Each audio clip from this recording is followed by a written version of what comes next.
Hello, my dear friends. How are you doing? Hope you are having an amazing day and not having to deal with drama. Ready for new stories I have for you today? Let's go to the first one.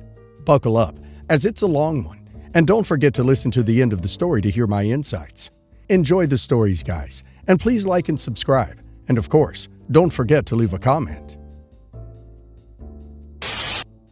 Some background.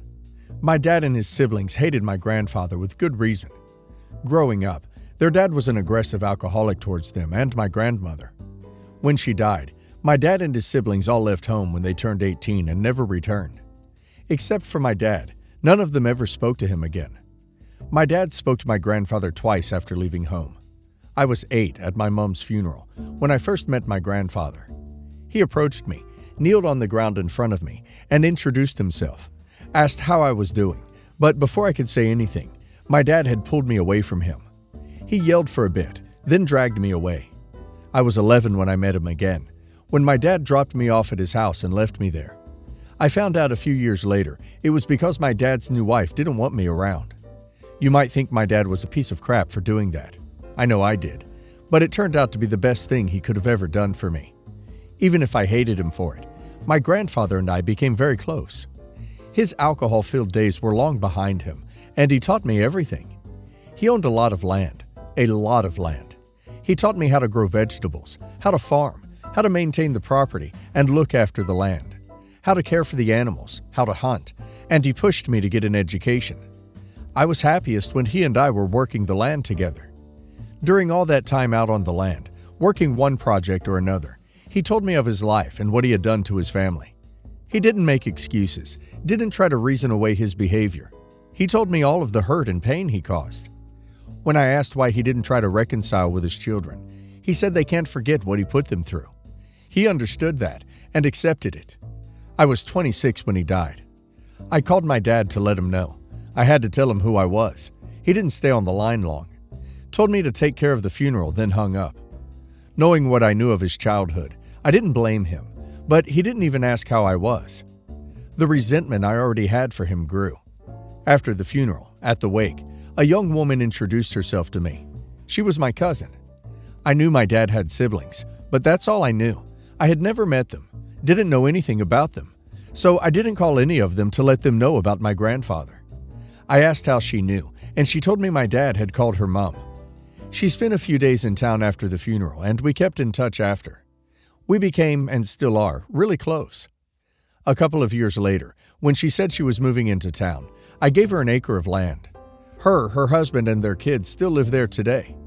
My dad, his siblings, none of them contested the will. My cousin told me her mom didn't want anything, not 1 cent from her father. I guess the rest of them felt that way too, because neither me nor my lawyer ever heard anything from them. Until last week. My dad called me. His son needs a new start. Apparently, he's wanting to move my way to help with my business. I have a few small businesses I run off my property. A working farm where people can come to stay for a few days and experience farm life. Situated in 3 separate areas of the farm are 3 rustic cabins with bunk beds that I rent out to people wanting a break for a few days in a quiet, peaceful setting. All the cabins sit in their own meadows with plenty of space around them. There are walking tracks through forest, medium hiking trails, riding tracks if they want to hire horses. There's a river close by where my friends and I made a large swimming hole, so it would be safe for kids. The local kids take it over every summer. There are spots along the river and a couple of streams that are good for fly fishing. I also have stables that my cousin's husband manages. He leads the horse tracks and runs the riding school. He also helps me with people wanting to come in and deer hunt on the property. I have a few money-making ventures. Now my half-brother, whom I've just met one time before I was shipped off to my grandfather, all of a sudden wants to come help me. I have all the help I need. I don't need his. I told my dad I would think about it. He's been sending me texts every day, several times a day, asking me about the property, the businesses, suggesting roles his son could fill, telling me family looks out for each other and sticks together, telling me my grandfather owes him, telling me what land I should give his son to set him up, and what land would be best for him and his wife when they visit. Every time I see Dad pop up on my screen, I want to smash my phone. My anger and resentment is directed at my dad, not his son, but I still don't want him here. He's a stranger to me. All my grandfather left me is mine now, and I don't owe any of them anything. My cousin and her husband are on my side, and say if it were up to them, they would tell my dad and his son to get lost because they have never made the effort to be family with me or even call to say hi. I know they're right. What they say is true. Would I be the a-hole if I say no because of the resentment I have for my dad? OP's father only cares now because OP has the money and land. I would not be surprised if OP's dad already promised this all to his son without even asking OP. OP should not waste one moment feeling bad for being resentful of her father. Her father carelessly tossed OP away for a woman. He could have been leaving OP with the monster he once knew, and he obviously didn't care about it. He should be ashamed of himself. Fortunately for OP, her grandfather had changed, and they built great memories. OP also doesn't owe anything to her half-brother, who she saw once. He never reached out to OP, and he's a grown-up man. OP should block them and any flying monkeys they send. I think OP is very wise to want to keep them far away from her and her home and businesses. Also, I think OP should set up a will so that her dad, his wife, and kids don't get anything. And now let's hear the community's opinion. Beneficial Nose says, not the a-hole at all. Your dad is only asking for your help now because you got money. And it's a good thing you have your cousin and her husband on your side. So that way when the phone call comes from her mom, tell her to have the same energy for all of them to get lost. Black Cat Enthusiast says, wait, what? Your dad and his sibs left home because of their aggressive father, and then he leaves you with him when you're 11 because the new wife doesn't want you around? Granted, your grandpa had changed by then, but what the duck? Now your dad only wants contact with you because you have everything he didn't want. Him saying your grandpa owed him was paid back when grandpa took you in. Now he owes you. Tell him to pay you back by never contacting you again. Stick to your guns and don't give him anything. Speak to your lawyer about any potential issues from this and maybe see about updating your own will for safety. This situation sucks, but you need to do what's best for you and your mental health. Rack 1882 says, the only appropriate response to your dad is that your father got more than he deserved from your grandfather when grandpa took you in and provided for you when dad and his new wife didn't want you, not the a-hole. Update. So let me address some of the things raised in the post and in DMs. I don't know why this matters, but yes, I am a woman. Neither my cousin nor my aunt are covert agents sent to spy on me. I am not American. I do not live in America. American laws do not apply in any country but the U.S. I do not know how my dad got my mobile number. I'm still looking into that. That's all I can remember for the moment. Okay, so when I left off, I was unsure about whether to give my half-brother a job and land. At this point, I have to say that my half-brother was the reason for my post, not my dad. I know my dad is not worth anything. However, my half-brother was an unknown to me. I did not feel right cutting him off based solely on negative emotions I hold for my dad. I'd like to thank those that gave me advice about that particular issue. So I asked a close friend of mine, a local cop, if he could find out if my dad still lived in the same area. Then I asked how to go about getting a trespass order. That was pretty simple. I walked out of the police station with one in my hand and my dad's address. I then asked another close friend if he would come with me to my dad's house, because as far as I knew, that was where my half-brother lived. 2 days after my original post, we set off to see my half-brother. It took us about 10 hours to drive there. I decided to drive instead of fly because I needed that time to order my thoughts. We showed up unannounced. We could hear a woman screaming inside from the curbside. Not screaming like she was in trouble. She was clearly screaming at someone. My friend told me to pull my phone out and start recording. I'm glad he thought of that. Dad answered the door. He thought we were Jehovah's Witnesses, told us to F off, and tried to close the door in our faces. My friend put his hand on the door to stop him. I said, "Dad," and he took a second, then a third look. I cannot tell you, explain to you, the change that came over him when he realized it was me. His whole demeanor went from, "Who the duck are you to dare come to my door?" to "Ka-ching!" He invited us in, then ran out of sight. The yelling stopped quick smart, and a minute later he came back with his wife. She was all smiles. Big smiles with a big welcoming hug. The smile made my skin crawl. The hug had me wishing for plenty of soap and hot water. They told us to sit, asked if we wanted anything, coffee, Pepsi, juice. I wanted water because my mouth and throat were suddenly dry, but we declined their offer of refreshments. We sat for a few minutes making small talk, and then I asked where my brother was. Dad's wife turned her head and ordered someone standing out of sight to call your brother. Wait, what? Then this someone standing out of sight asked which brother. Wait, what? Which brother? What? I asked who is that?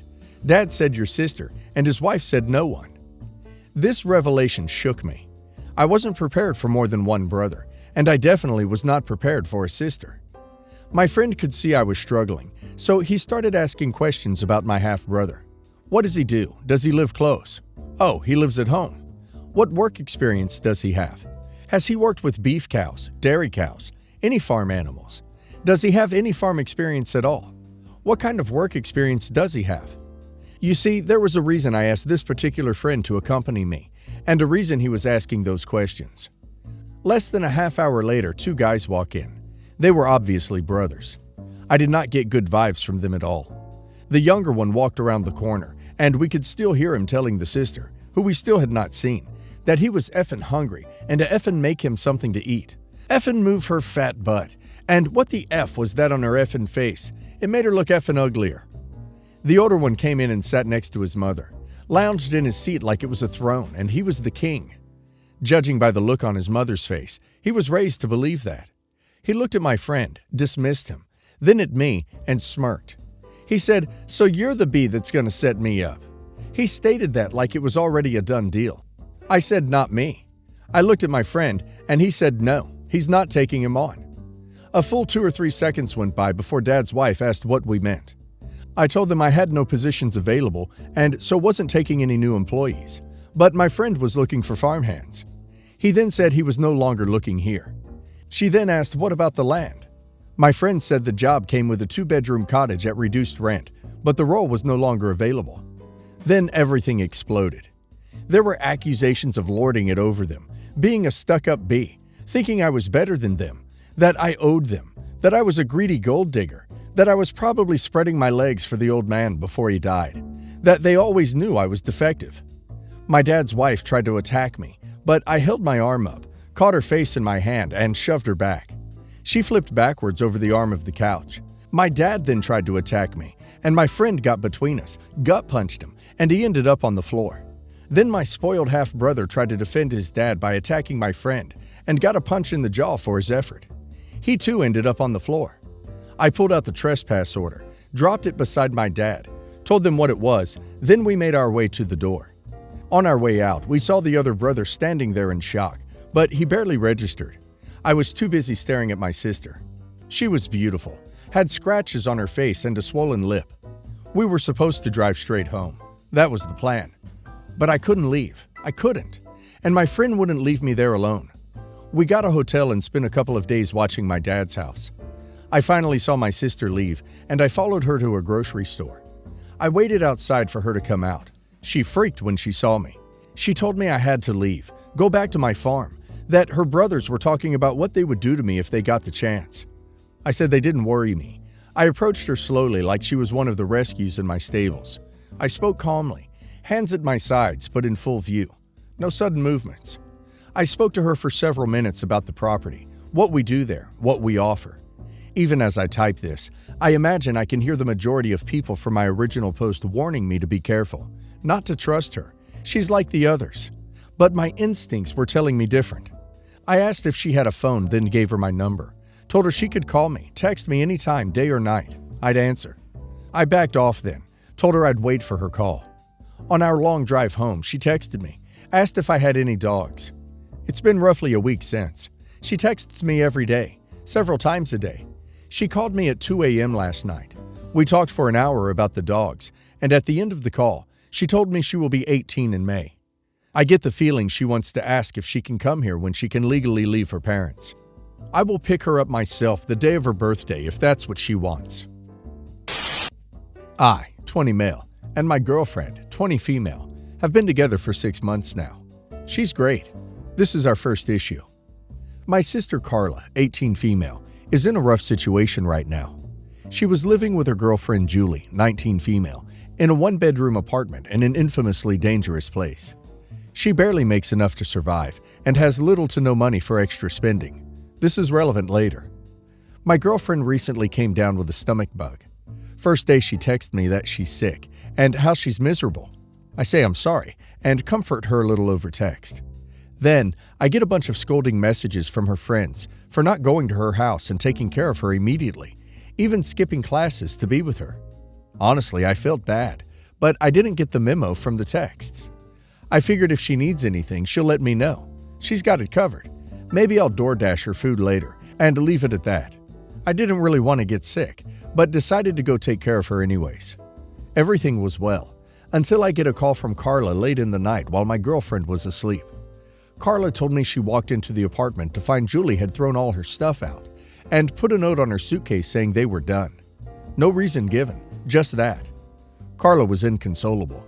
We call our other brother, and he says Carla can stay with him, but he can't pick her up because he's home alone with his newborn. Carla doesn't have a car, no money for an Uber, an infamously dangerous area. Also, she only lived 20 minutes away. It would be a 3-hour and 30-minute drive each way to my brother's. So I leave a note for my girlfriend, telling her I'll be back soon, as it's 4 a.m. at this point, and also text her. I tried to wake her up. Didn't work. So I go, pick up my sister, bring her to my brother's, and get her situated. I end up showing back to my girlfriend's at noon. I tried to call her at 10 a.m. No answer. I got in and she's crying and mad at me. She yells at me that how dare I leave her when she isn't feeling good, and that I wasn't prioritizing her. I said I understood how she felt and tried to explain the situation. She just continued to say that nobody should be more important than my girlfriend and that I really don't care about her. I asked her what she would have liked me to do, and she said she would have liked me to Venmo Carla money so she can get an Uber herself. I agree that was a possibility. My mind was all over the place. She's still mad, and her friends have also told me that I'm an a-hole, and if their boyfriends left them when they were sick, they would break up with them. I really didn't think what I did was wrong, but now that everybody's mentioning all these ulterior options, I feel like I could be an a-hole. Am I the a-hole for leaving my girlfriend while she's sick for my sister? Actual Yari 12 says, nope, not the a-hole. Your girlfriend is being unreasonable, and your sister needed you more than anything at that moment, especially given that she lives in a dangerous neighborhood and more than likely wanted someone just to be there for her after literally getting broken up with. Kush Kitties says, not the a-hole. Your girlfriend needs to grow up. And to say that a girlfriend of only 6 months should be more important than anyone is truly a wild statement to make. The one in Uno says, not the a-hole by a mile. This was a desperate situation your sister was in, and not her fault. She had no other options. Any reasonable person with a communicable virus tells people they care about to stay far away and grinds it out like a grown-up.